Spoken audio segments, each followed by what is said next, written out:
Elle s'appelle Sophie Bringui, 35 ans, actuelle vice-présidente du conseil régional. Cette élue sartoise mènera la liste d'Europe Écologie Les Verts aux prochaines régionales, une liste autonome au premier tour. Nous, tout au long du mandat, on a pu s'appuyer sur le fait qu'au premier tour en 2010, on avait fait 14% et qu'on pesait notre juste poids dans la majorité.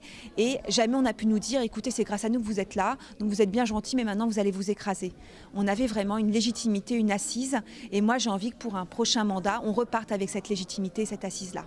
Un premier tour pour se compter et négocier l'union au deuxième tour avec le Parti socialiste. Mais pour cela, les écologistes attendent une réelle prise en compte de leurs idées et notamment une remise à plat du dossier Notre-Dame-des-Landes.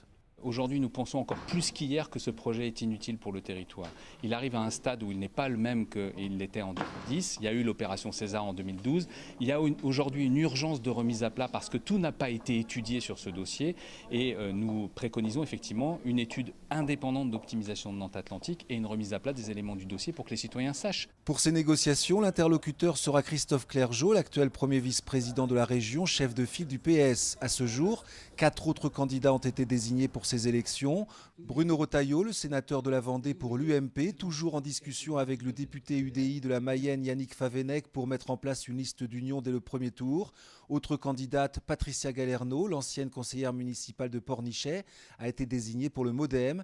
Et puis c'est le Sartois Pascal Gana qui représentera le Front National dans cette élection, où les candidats eux-mêmes prédisent une triangulaire gauche-droite FN au deuxième tour.